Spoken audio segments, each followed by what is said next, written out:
Au cœur des Alpes du Sud, dans la vallée de l'Ubaye, Pralou accueille pour la 3e fois les championnats du monde de mountain bike Masters. Au programme, 5 jours de compétition, 31 nations représentées, plus de 1000 concurrents.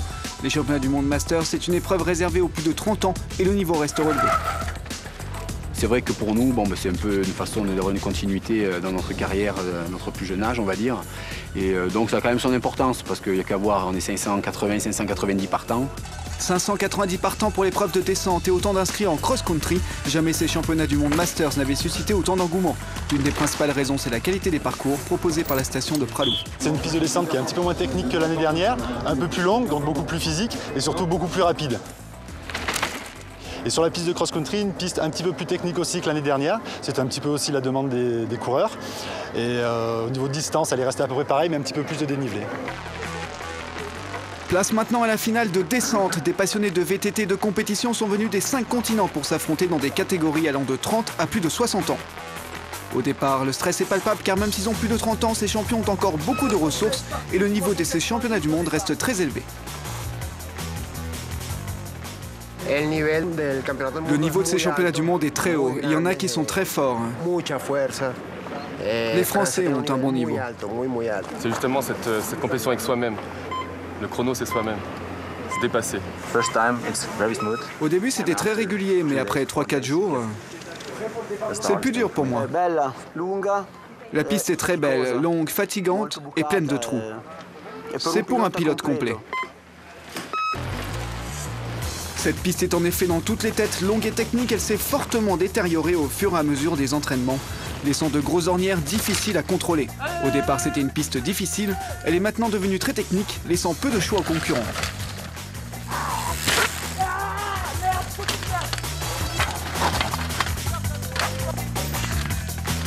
Star du VTT des années 90, Christian Taillefer participe à la compétition chez les 35-39 ans. Il a bien voulu nous commenter l'un de ses runs d'entraînement. Nous lui avons placé une caméra et un micro sur le casque avec une seule consigne, nous montrer les principales difficultés de cette descente des championnats du monde. Il y a beaucoup de cailloux, il y a beaucoup de pif-paf, tout le monde passe au même endroit, les racines sont ressorties. Donc il va falloir être vraiment vigilant sur la fin de course pour ne pas faire d'erreur. C'est parti sur la descente des championnats du monde de Pralou. Donc comme vous pouvez le voir, le circuit a bien évolué.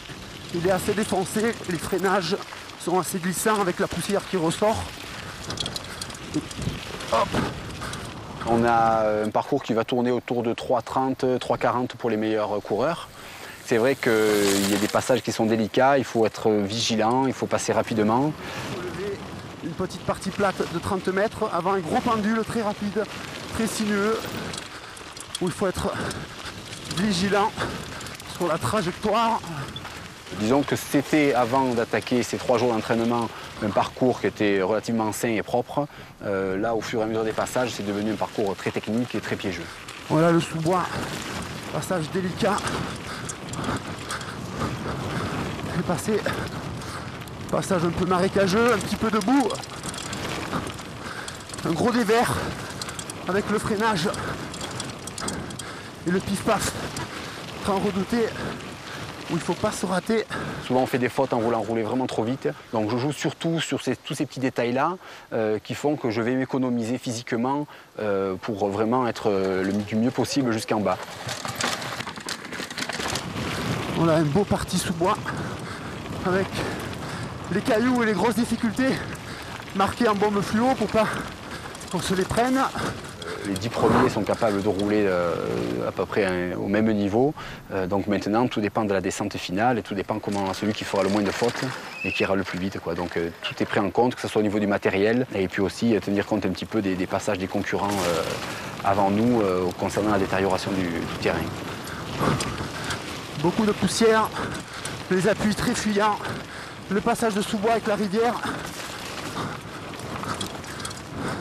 le passage des racines. Très glissante. Et la dernière 30 secondes de course maintenant.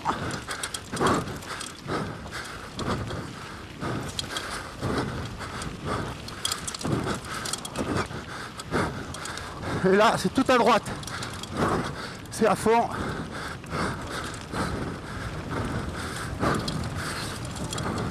Les appuis, le saut d'arrivée.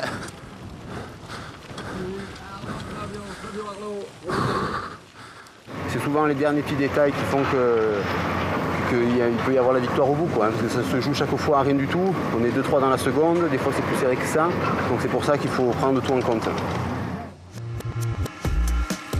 La descente est un sport qui comporte beaucoup de risques. Sur les 590 inscrits, 16 femmes vont défier la piste.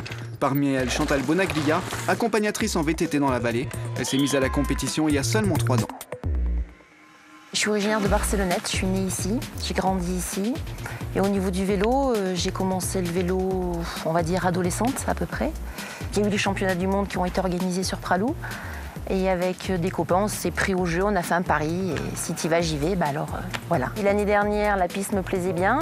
Et un peu un entraînement, un peu le vélo qui allait bien. La motivation, beaucoup de motivation. L'année dernière, j'ai terminé première. Moi, je le vois au niveau des cours de VTT. On a de plus en plus de femmes qui s'intéressent à la discipline. Il faut que le pas se fasse, qu'il y ait plus de catégories, que ce soit un peu plus ouvert aux femmes, en fait. Mais j'en ai entendu plusieurs qui trouvaient plus défoncés, donc je sais pas. Tu vois, j'essaie de pas prendre de risques pour pas tomber, en fait, et pas me faire mal. Donc c'était l'objectif d'hier, de pas me faire mal. Maintenant, je sais pas si je peux aller plus vite que hier, peut-être un peu, mais si je fais plus vite, je prends des risques. 560, Chantal, départ. Quand on court, on fait vraiment le vide. Moi, je sais que j'ai fait beaucoup de compétitions de ski de fond, et tu es dans ta bulle, tu prends le départ, tu penses à rien. Moi, je sais qu'en compétition, je ne vois pas ce qui se passe à côté, je ne vois pas les gens. Je les entends un peu, mais je ne les vois pas. Je vois que la trajectoire qu'il faut que je suive. Je ne dis pas que je suis sourde, mais presque. C'est vraiment une grosse concentration sur la piste et rien d'autre.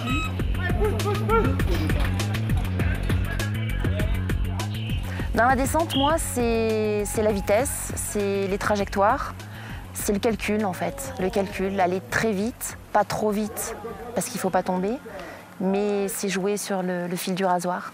Ça, c'est sympa.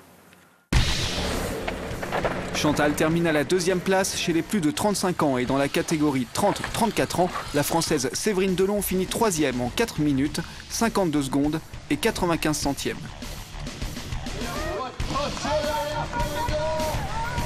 L'Irlandaise Maeve Baxter, vice-championne du monde en titre, confirme son haut niveau et prend la 2e place en 4 minutes 48 secondes et 53 centièmes.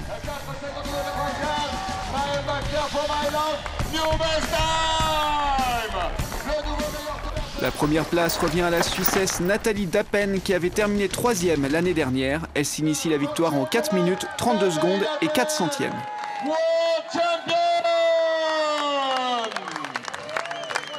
Vous avez devant vous les 3 premiers. Well done, you're lightning. You are lightning. Second. Yeah. Lightning. I'm so impressed. Je suis très impressionné. Je ne pensais pas que la meilleure pouvait aller aussi vite. Elle est excellente. En haut, je lui ai dit, cette année, on sera encore sur le podium. Et finalement, cette année, c'est la première et je suis la 2e. J'ai loupé le tremplin, je me suis pris le piqué du tremplin donc. Et je me suis rétabli péniblement avant le virage relevé pour repartir. Mais je suis contente, ouais, j'ai bien amélioré mon temps par rapport à hier, je n'aurais pas cru que ce soit possible. Donc je suis contente. Chez les 40-44 ans, le Français Samuel Péridi signe la victoire la plus émouvante et dédie son titre à son ami. Je suis revenu sur une autre drôle d'histoire avec un de mes meilleurs amis qui a perdu sa famille cet hiver et je me suis juré de faire tout ce que je pourrais pour lui. Gagner, c'était inespéré, mais au moins quelque chose, au moins pour lui, pour parler un peu de lui. Et je te remercie, Bonux, d'avoir donné cette force. J'espère que tu t'en sortiras. Voilà, c'est ce que. Des gros bisous. Place maintenant à la finale la plus attendue de cette épreuve de descente, la catégorie des 30-34 ans. Le Français Lilian Sergent termine en 3 minutes 47 secondes et 13 centièmes. Il prend la première place du classement provisoire devant l'Allemand Thomas Schmidt.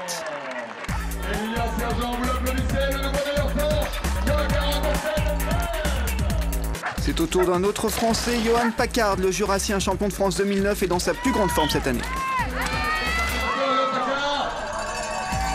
3 minutes 44 secondes et 29 centièmes, Johan Packard explose le score de Lilian Sergent de plus de 7 secondes.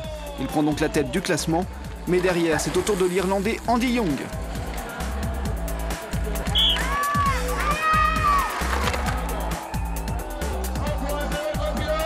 En Andy Young ne terminera pas en tête, 3 minutes 47 secondes et 13 centièmes, c'est exactement le même temps que Lilian Sergent. Il est deuxième ex-aequo au classement provisoire. Et voici maintenant le Français Stéphane Grandieu. «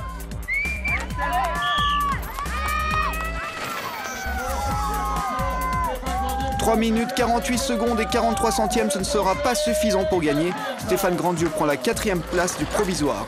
Reste maintenant un seul concurrent, l'Espagnol Pau Misser, meilleur temps des qualifications. Va-t-il prendre la première place devant Johan Packard? 3 minutes 36 secondes et 67 centièmes, Pau Misser est le nouveau champion du monde. Il termine plus de 7 secondes devant Johan Packard. À l'arrivée, il retrouve son frère Thomas Misser, vainqueur chez les 35-39 ans.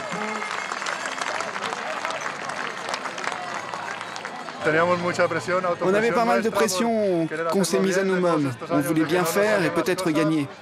Pour finir, on a fait tous les deux de très bonnes courses. D'habitude, c'est l'un ou l'autre qui a des problèmes, mais les deux qui font une belle course et qui gagnent au final, on est super contents.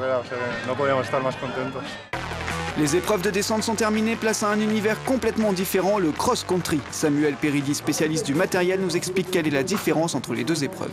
Ici, au championnat du monde à Master à Pralou, nous avons deux disciplines, qui est le cross-country et la descente. Alors pour le cross-country, nous avons un vélo rigide à l'arrière, un triangle classique, avec une petite fourche pour les trous. Évidemment, 3 plateaux, parce qu'il faut des braquets adaptés aux montées et forcément aux descentes quand ça va vite. Pour la descente, on a un matériel complètement différent. Des pneus beaucoup plus gros, tubeless ou non, chacun utilise comme on veut. Une suspension à l'avant avec beaucoup de débattements. La grande différence avec le cross-country, à l'arrière aussi, une grosse suspension avec beaucoup de débattements pour les trous et la vitesse. Et surtout, un monoplateau, parce qu'on perd souvent la chaîne et on n'a pas besoin de braquets, de petits braquets pour monter, parce qu'on ne fait que descendre. En descente, on peut atteindre des vitesses de 70-80 km/h. Évidemment, tout le monde comprend que c'est un sport un petit peu dangereux. Donc, c'est obligatoire. Casque intégral, c'est obligatoire, avec mentonnière en cas de chute.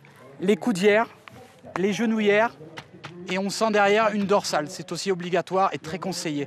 En cross-country, là, on demande un effort très violent de 2 heures, qui dure 2 heures, c'est de l'endurance. Donc, on a une tenue très légère, très aérée et profilée. Voilà un peu la différence entre le cross-country et la descente. Discipline olympique, c'est l'épreuve reine du VTT. Le parcours fait 2 heures en 5 boucles autour de la station. Ici, c'est l'endurance et la maîtrise d'un parcours varié qui priment.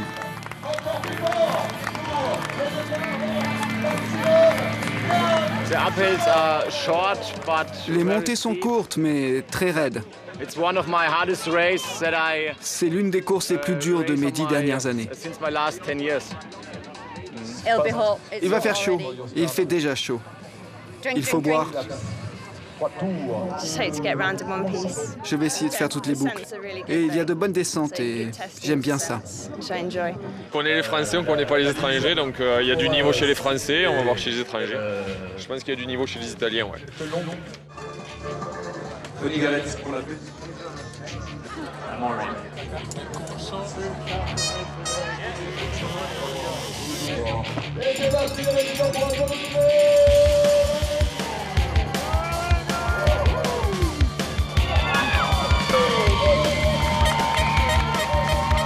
Au cross-country, les championnats du monde comptent 10 catégories différentes et nous allons suivre seules des femmes chez les 30-39 ans. Elles sont 17 au départ et doivent faire 3 boucles d'une demi-heure. Dès le premier tour, Daniela Veronesi de Saint-Marin se détache en tête, poursuivie par l'anglaise Kim Hurst et l'irlandaise Beth McCluskey. Le cross-country est très dur. Il faut un très bon niveau technique dans les descentes, comme dans les montées, parce qu'il ne faut pas juste pédaler. Moi, je viens de la route et des courses en stade.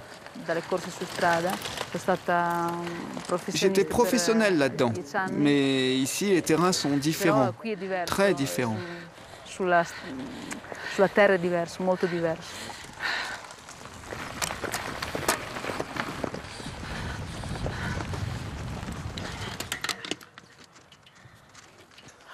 C'est dur, très chaud, trop long, mais c'est un cadeau pour mon anniversaire. Je vais être heureux. c'est un petit peu dur, mais c'est agréable. On se fait plaisir. C'est tout ce que je voulais, me faire plaisir. Je vous laisse. J'essaie de repartir.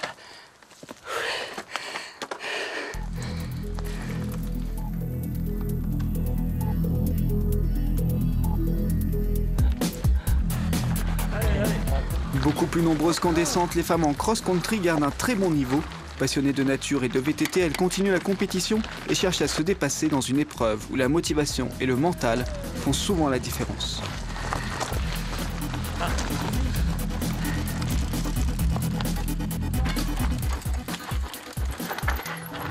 Au début du troisième tour, malgré tous ses efforts, l'Irlandaise Bess McCluskey s'est fait distancer et l'Italienne Stefania Zanasca est revenue à la deuxième place. Daniela Veronesi reste toujours en tête avec plus de 3 minutes d'avance. La victoire est presque assurée.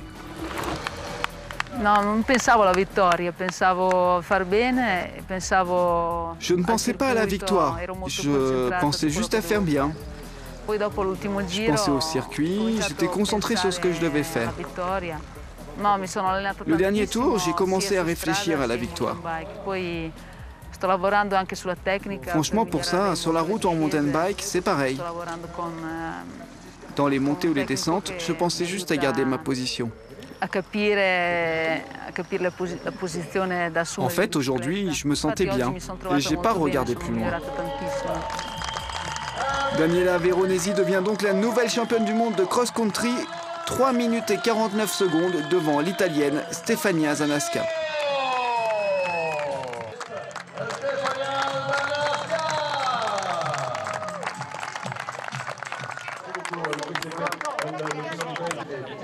C'était difficile dans la partie basse. On est complètement essoufflé entre les descentes et les montées très rapides. C'est difficile de